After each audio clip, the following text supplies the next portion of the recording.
ആളാണ്. ആ മലപ്പുറം ജില്ലയിലുള്ള വിവിധ രാഷ്ട്രീയ പാർട്ടികളിലെ ആളുകളോട് ശോഭാ സുരേന്ദ്രനെ കുറിച്ച് നിങ്ങളൊന്ന് ചോദിക്കണം. നിങ്ങൾക്കറിയുമോ, അത്രയും കാലം ഞങ്ങൾ അവിടെ താമസിച്ചു. അപ്പൊ ഞാൻ പ്രസംഗത്തിൽ കളിയാക്കിയിട്ട് പറയും, കുഞ്ഞാലിക്കുട്ടി സാഹിബിന്റെ പാർട്ടി ഉണ്ടല്ലോ, ആ പാർട്ടിയിലുള്ളതിനേക്കാൾ മുസ്ലിങ്ങൾ ഈ ഭാരതീയ ജനതാ പാർട്ടിയിൽ മെമ്പർഷിപ്പ് എടുത്തു കഴിഞ്ഞിട്ടുണ്ട്.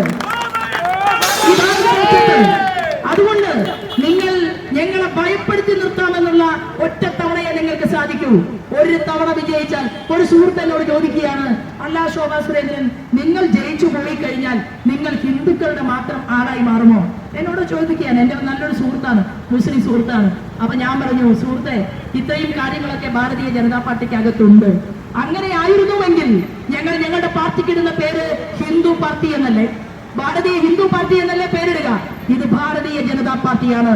ഭാരതത്തിലെ മുഴുവൻ മനുഷ്യർക്കും അവന് ജീവിക്കണം, അവന്റെ മതപരമായിട്ടുള്ള അവന്റെ ചിന്താഗതികൾ മുന്നോട്ട് കൊണ്ടുപോകണം.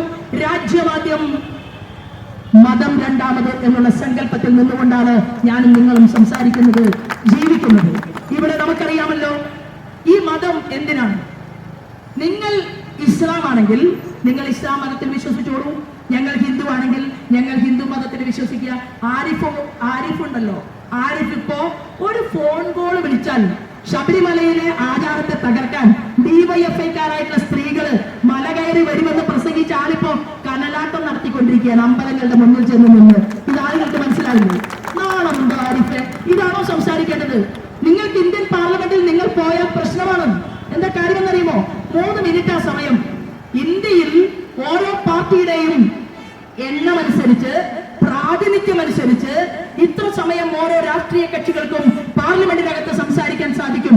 കാരണം അവരുടെ എണ്ണം കുറഞ്ഞു. ആരുടെ കുറ്റമാണ്? ഒരു കാലത്ത് ഇന്ത്യയുടെ പാർലമെന്റിൽ പ്രതിപക്ഷത്തിരുന്ന പാർട്ടിയാണ് AK ഗോപാലന്റെ പാർട്ടി.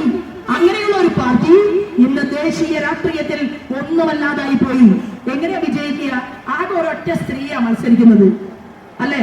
സോഷ്യലിസം, സമത്വം, ഇൻകുലാബ് സിന്ദാബാദ് എല്ലാം പ്രസംഗിക്കും. വീടിനകത്ത് അമ്മ ചോറുണ്ടാക്കി കൊടുക്കണം, ഭാര്യ ഷർട്ട് തേച്ച് കൊടുക്കണം, ഏത് സഖാവിന് പുറത്തിറങ്ങാൻ, മകള് അച്ഛന് ടാറ്റ പറയണം. പക്ഷെ നിയമസഭയ്ക്കകത്ത് അധികാരം കിട്ടി ചെന്നപ്പോ നിയമസഭയുടെ മൂലയിൽ എന്റെ കൂടെ പ്രവർത്തിക്കാൻ 10 സ്ത്രീകൾ വേണ്ട എന്ന് തീരുമാനിക്കുന്ന ഈ പാർട്ടിക്ക് എവിടെയാണോ സഖാവ് കമ്മ്യൂണിസവും സോഷ്യലിസവും ഉള്ളത്?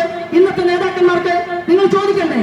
നിങ്ങൾക്ക് സമത്വമില്ല, നിങ്ങൾക്ക് സോഷ്യലിസം ഇല്ല, നിങ്ങളുടെ നേതാക്കന്മാർ നിങ്ങളെ പറ്റിക്കുകയാണ്.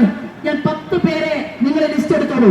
ഈ അങ്ങാടിയിൽ എന്റെ പ്രസംഗം കേൾക്കുന്ന ആളുകൾ 10 ഡിവൈഎഫ്ഐക്കാരുടെ അഡ്രസ് എടുക്കുക, 10 BJPക്കാരുടെ അഡ്രസ് എടുക്കുക, 10 കോൺഗ്രസുകാരുടെ അഡ്രസ് എടുക്കുക. ആരാണ് മയക്കുമരുന്നിന് അഡിക്റ്റ് ആയിട്ടുള്ളത്? ആരാണ് ഇല്ലീഗൽ ആക്ടിവിറ്റീസിൽ മുന്നോട്ട് പോകുന്നത്? എങ്ങനെയാണ് നമ്മുടെ നാടിങ്ങനെ നശിച്ചത്? എന്താണ് ഷാനവാസ് എന്ന് പറയുന്ന മാർക്സിസ്റ്റ് പാർട്ടിക്കാരന്റെ വണ്ടിയിൽ നിന്ന് പിടിച്ചത്? MDMA ഉൾപ്പെടെയുള്ള ലഹരി മരുന്നല്ലേ? ആരാന്റെ കുട്ടികളുടെ ശരീരത്തിൽ അവർക്ക് ഈ മദ്യവും മയക്കുമരുന്നും കൊടുക്കാൻ? എനിക്കൊരു അവസരം കിട്ടിയാൽ ഞാൻ പറയാൻ ആഗ്രഹിക്കുന്നു, മുസ്ലിം ഉമ്മയുടെ മകനെയും നിങ്ങൾക്ക് മയക്കുമരുന്ന് കൊടുക്കാൻ അനുവദിക്കില്ല എന്ന് പ്രഖ്യാപിച്ചുകൊണ്ടാണ് ഞാൻ ഈ തെരഞ്ഞെടുപ്പ് പോരാട്ടത്തിന് മുന്നിൽ നിൽക്കുന്നത്. ആലപ്പുഴ പാർലമെന്റ്